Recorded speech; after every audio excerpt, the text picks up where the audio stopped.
Hey, yo, Freunde, euer Mr. Druid mit dem Käffchen in der Hand. Ich grüße euch, Grüßerchen. Der qualmt noch schön. Und schaut mal, wer da in der Höhe schwebt. Unser E60. Es geht endlich los. Ich konnte es selber kaum abwarten. Jetzt ist es soweit.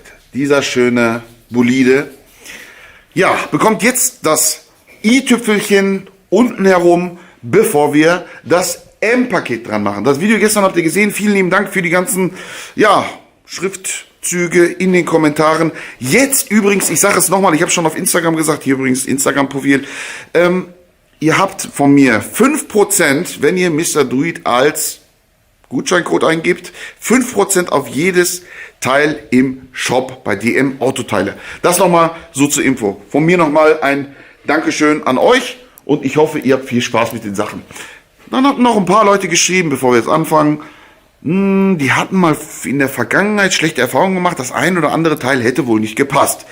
Ich in Person werde euch dann, also wir werden zusammenschauen, wie passgenau die Teile sind. An dieser Stelle hier nochmal der Blick auf das Fahrwerk. Eigentlich schon wie bei dem E39. Querlenker neu, Zugstäbe neu, aber hier an dieser Stelle haben wir noch den Spurstangenkopf mit Axialgelenk neu. Das komplette Ding und die Pendelstütze neu, ja, auch Koppelstütze genannt. Koppelstange. Ja, um das Ganze zu entfernen, müssen wir wieder das Federbein ausbauen. Jetzt ist natürlich für mich die Frage, soll ich euch das wieder zeigen, weil Déjà-vu, vor kurzem hat sich das an dem E39 gemacht. Ist fast schon identisch. Aber ein Fehlerbild muss ich euch zeigen, das ist richtig radikal. Ich habe euch erzählt, dass ich bei 80, 90 km/h so ein richtiges Vibrieren im Lenkrad habe. Ich weiß, wo es herkommt. Und ihr werdet es auch sehen. Schaut mal hier, das ist der untere Querlenker. Ich wippe jetzt nur mal hin und her. Ihr hört das Knallen. Und jetzt, vielleicht wenn mit der Taschenlampe, zeige ich euch mal auch den desolaten Zustand des Gummis. Einen Moment. Da, schaut mal da. Warte, ich muss selber mal schauen, was ihr da seht. Einen Moment. So. Das Gummi quillt schon förmlich raus. Also da bin ich mal gespannt, wie der Querlenker aussieht im ausgebauten Zustand. So, jetzt ist natürlich für mich die Frage, soll ich es filmen oder nicht? Ich entscheide und sage nein. Wenn ihr sehen wollt, wie die Sachen abgemontiert werden. Es ist identisch mit dem E39, vor kurzem erst gemacht. Ich verlinke euch hier mal das Video und werde das jetzt ganz fix abmontieren. Was ich aber heute schon machen will, ich will diesen unglaublich hässlichen, ja eigentlich hässlich, weil er so misshandelt wurde. Schaut mal hier, die Schürze. Ich weiß nicht, wo in Gottes Namen diese Menschen damit gefahren sind, die Vorbesitzer, aber die Schürze ist von allen Seiten richtig vermackt und nicht wundern wegen der Bremse. Leute, wir haben hier gar keinen Rand. Die Bremse ist wie neu, die Klötze auch. Das ist alles Standrost. Nicht wundern, das ist alles Rost vom Stehen. Weil der Wagen wurde jetzt bei unserer Probefahrt, das ist ja auch schon mittlerweile 2 Monate wieder her, und seitdem stand er halt, und das ist natürlich Flugrost, der sich auf der Scheibe bildet. Also, ich quatsche jetzt nicht mehr, jetzt geht's los und ich schnipse einmal, dann ist es schon fertig. 3, 2, 1, ich bin fertig. Und so dreckig sehe ich gar nicht aus, finde ich. Nee. Leute, ich bin fertig. Das Fahrwerk ist komplett neu drin. Bis auf Stoßdämpfer und Federn, Domlager, was aber keine Geräusche macht, aber man sieht schon, der Anschlagspuffer, der ist auch schon ziemlich gefregelt. Aber das Fahrwerk ist natürlich jetzt ausgefahren. Das heißt, wenn es oben ist, ist die Staubschutzkappe da drüber. Also man sieht das nicht und ein bisschen erfüllt ja noch die Funktion. Der ist immerhin noch deutlich besser als der von dem E39. Da war ja gar keine Substanz mehr. Leute, so sieht das Ganze jetzt aus. Wie gesagt, ich habe bis auf das Plastik da unten, das ist eine Abdeckung, die kommt genau über der Manschette hier. Ich habe jetzt alles soweit festgemacht. Das Axialgelenk ist auch neu. Hier vorne ist eine Schelle drauf, die Koppelstange ist neu, der Querlenker ist neu, die Zugstrebe ist neu. Gut, das sind so die fundamentalen Dinge, die natürlich dem Fahrwerk auch wieder die Stabilität geben. Und jetzt zeige ich euch also von all den Teilen, die ich jetzt getauscht habe, war dieses am heftigsten kaputt. Schaut mal da. Da ist richtig Kasala gewesen. Ja. Manschette komplett weg, alles eingedrückt. Die Kugel, die wabbelt wirklich noch so auf 7:30. Hier die Seite sieht sogar noch recht gut aus, muss ich zugeben. Gucken wir uns die andere Seite an.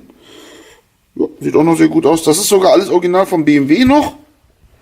Hier ist der Rest übrigens. Ich habe das Ganze natürlich, ja, wie soll man sagen? Ah, wobei hier, der war auch schon kaputt, sehe ich gerade. Hier war auch schon die Manschette am Reißen.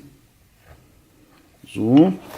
Ja, genau, hier Axialgelenk. Ich habe das Gelenk selber durchgeflext, damit ich hier diese Manschette abkriegen konnte, weil das Gewinde hier, was hier reingeht, mein Handschutz schon wieder, also, Entschuldigung, hier sieht man ja, das ist so eine Art Quetschverbindung. Also diese Hülse geht dann über diese Öffnung und beim Festziehen der Schraube presst er sozusagen sich da rein und presst das Gewinde zusammen, so dass die Stange sich nicht mehr bewegen kann. Und das Problem ist wirklich, das ist so da drin gegammelt, übel. Deswegen abgeflext und habe dann hier die Manschette, also das Gummi sozusagen, was drüber ist. Hier schaut mal, das hier vollkommen intakt, habe ich rausgenommen und deswegen also der Kopf, der ab ist. Gut, auf der Seite genauso, also beide Sachen immer paarweise sowas tauschen. Hier wieder ein paar Schellen. Da und da habe ich beide abgeflext. Einfach scheiß drauf, weg damit und fertig. Das Gelenk selber sah noch relativ gut aus. Das Einzige, was ihr beachten müsst, ist bei den Koppelstangen. Wo sind sie? Bei den Koppelstangen. Da gibt es eine ganz wichtige Sache, die ihr beachten müsst. Ganz wichtig. Na verdammt, wo habe ich die denn? Da liegen die Koppelstangen. Ich gehe mal mit euch hier vorne zum Tisch. Und zwar gibt es hier einen ganz wichtigen Punkt, den ihr beachten müsst beim Einbau, ja? So, was ist rechts, links? Jetzt denkt man, alles okay, wunderbar. Schaut mal. Hier oben ist ein relativ, so eine flache Auflagefläche, worüber das Ganze verschraubt werden kann, ja? Bei dem E39 ist hier ein Punkt, wo man mit einem 17er Maulschlüssel drauf gegenkontern kann. Bei dem hier ist es ein Imbus. Genau. Jetzt schaut mal aber auf der anderen Seite. Und zwar auf der Seite, wo der Achsschenkel ist hier eine runde Unterlegscheibe. Das sieht man hier auch nochmal. Auf der Seite ist das nämlich nicht. Und das müsst ihr beachten. Diese Scheibe gehört nämlich hier oben hin. So, wartet. Koppelstange, oh Gott, da. Da oben ist so eine Kuhle, wo die Scheibe genau rein kann. Hier vorne ist es flach. Sieht man ja so halbwegs, ja, nichts zum Kontern oder so. An dem Punkt, also in diesem Punkt ist der E39 etwas anders, aber sonst alles eigentlich soweit identisch. Wichtig ist natürlich vor dem Einbau, beziehungsweise vor dem Festziehen der Schrauben, auf der Seite hier am Achsschenkel könnt ihr die Sachen festziehen, das ist kein Problem im hängenden Zustand, aber auf der Seite die Zugstrebe und den unteren Querlenker definitiv im entspannten Zustand. Das heißt, in meinem Fall nehme ich einen Getriebeheber, hebt das auf das Niveau, wo das Rad ist. Andernfalls müsst ihr euch dann ein bisschen quälen, indem ihr den Wagen absetzt, wenn ihr also die Möglichkeit nicht habt. Ihr setzt den Wagen, also macht den Reifen drauf, setzt den Wagen ab und zieht dann die Schrauben fest. So, das war also der Übeltäter, der extrem die Vibration ausgelöst hat, in Kombination mit unseren Reifen natürlich, die total abgenudelt sind. Ich zeige euch das nochmal, das ist Katastrophe. So, die sind richtig runter, also da ist... Paul hat den Not schon angesagt. In Kombination dessen und womöglich einer fehlerhaften Spureinstellung schon vorher oder ein Schlag gegen einen Bordstein, waren diese Vibrationen natürlich zwangsläufig da. Wichtig ist für mich, dass ich jetzt natürlich den Wagen, wenn wir den fahren, mir das Bremsbild ansehe, ob gleichmäßig der Flugrost hier wieder weg ist. Also wir haben hier gar keinen Rand, schaut mal da. Da ist gar kein Rand und das ist nicht abgeflext oder sowas. Das Ding ist förmlich nagelneu. Man sieht auch, wie dick das Material ist.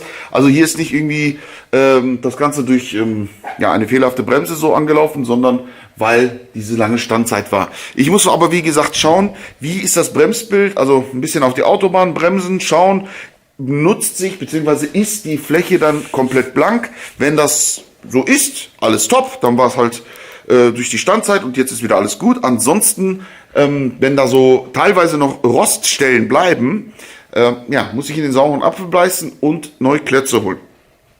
Gut, das ist das Thema. Ich wollte jetzt eigentlich so mal sagen, komm, ich nehme die Frontschürze ab, aber wisst ihr was? Wir machen das in einem Zuge. Das heißt, im nächsten Video morgen werde ich das komplette Paket, das heißt, Schürze abnehmen. Wir haben hier zum Beispiel Dinge drin wie Nebelscheinwerfer und die PVCs, die können wir dann alle entfernen. Dann wollte ich die Scheinwerfer rausnehmen und diese mal polieren. Man kriegt diese Gläser auch bei DM Autoteile, könnt ihr diese Gläser einzeln holen, aber ich möchte es trotzdem vorher mal ausprobieren und die mal schön polieren, weil die sind sehr, sehr tot von der Optik her.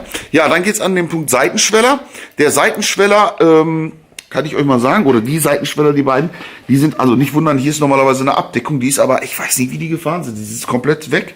Ne, also hier ist so eine Plastikabdeckung eigentlich, vor allen Dingen im Punkt Kraftstofffilter, den wir schön neu gemacht haben. Diese Abdeckung, man sieht, hier sind Torx-Schrauben, zum Beispiel hier. Ja, das setzt sich komplett fort, bedeutet also für uns, dass wir die Seitenschweller dann abnehmen und zu guter Letzt natürlich die Heckstoßstange. Und da haben wir auch das gleiche Spiel, dass wir die PDCs haben und natürlich, nee, das sind nur Reflektoren, da ist nichts drin, aber die müssen natürlich auch ausgebaut werden. Das heißt, wir werden das ganze Ding morgen dann auch abmachen und dementsprechend dann unseren BMW präparieren für unser M-Paket. Ich freue mich drauf, da steht das Ding.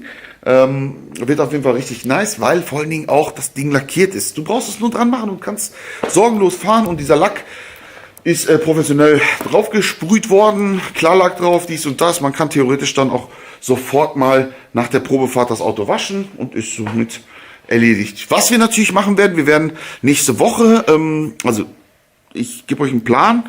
Donnerstag werde ich das Video hochladen, wahrscheinlich wie unsere Felgen. Also wir kriegen neue Felgen, die Felgen werden aufbereitet und wir kriegen neue Reifen. Das ist das A und O. Danach fahre ich zu Yunus, dann kriegt der Wagen eine Spurvermessung. Danach fahren wir am Montag wahrscheinlich, weil aktuell ist eine Messe in Hannover, wo DM Autoteile vor Ort ist, weil die haben uns ja, der Dominik hat uns ja gesagt, dass wir hier die Seitenblinker kriegen und vorne die beiden Kühlergrille, so die beiden Kollegen hier vorne, die kriegen wir in schwarz und nicht in diesem Chromlook. Und dann habe ich mir natürlich gedacht, wie wäre es denn, wenn wir die Felgen vielleicht sogar schwarz machen? Dann haben wir nämlich ein schönes Bild mit silbernes Auto, also Silber zu schwarz. Das könnte eigentlich richtig gut passen. Ich denke mir, an dieser Stelle würde sich das auch gut machen, wenn man in der Mitte das BMW-Emblem abklebt, das Ganze schön in schwarz foliert, so wie beim Passat, da ist die Folie noch drauf, wunderbar, alles wunderbar, also blättert nichts ab oder bröckelt nicht oder was auch immer, alles toll und ich denke mal, aufbereiten muss man den gar nicht mehr, der hat auch gar keine Schläge großartig. Jo, was haben wir hier für eine Größe gehabt? 17er, genau, 225, 50 R17, muss man halt schauen, wie wir das machen, wie sieht die Felge da drüben aus, schauen wir hier nochmal. Ja, die ist auch nicht vermarkt eigentlich. Ja, hier so ein paar kleine Dinger. Aber nichts, was irgendwie jetzt gravierend ist. Und bei der Felge vorne rechts auch nichts. Außer, dass alles abgelutscht ist. Bis zum geht nicht mehr. Schön. Freunde, ich freue mich. Das Fahrwerk ist auch an dieser Stelle wieder neu. Und es ist einfach toll. Es ist toll, immer wieder sowas fertig zu haben. So alte Dinger, die man raus hat. Die man so, ne? Es ist doch genial. Aber ich muss echt sagen, die Querlenker hier, ne? Die sind noch richtig, richtig gut. Also echt richtig gut. Die Gummis sind nicht gerissen, gar nichts. Also die Zugstreben, die sind wirklich noch, gut, nee, hier vorne war der Schaden. Der war kaputt gewesen. Dann war es der andere, der so gut war. Oder, ach nee, der untere Querlenker auf der anderen Seite, der ist noch zum Beispiel top. Der wurde aber auch zwischendurch getauscht. Wisst ihr warum? Weil hier steht drauf, könnt ihr es lesen? Warte. Delphi, der wurde definitiv getauscht. Und da ist wieder dieses Behinderte, was ich immer wieder sage, Leute. Wirklich, es ist einfach nur behindert. Auf der Seite sah das Ding, was wir da haben, so aus, ja? Und auf der anderen Seite haben sie es gewechselt. Warum? Und ich sage es immer wieder. Solche Dinge, Federn, Bremsen, Querlenker etc. immer beidseitig tauschen. Jetzt hat der natürlich richtig Power gehabt, sieht auch noch relativ gut aus. Und der, brauche ich ja nichts zu sagen, ne? Alles klar, euer Mr. Duit, weil der Kaffee, der ist schon arschkalt. Wir sehen uns morgen. Morgen geht's los mit dem M-Paket. Ich bin gespannt, wie es aussieht und vor allen Dingen das Endergebnis. Euer Mr. Duit, bis morgen, bis dann. Ciao.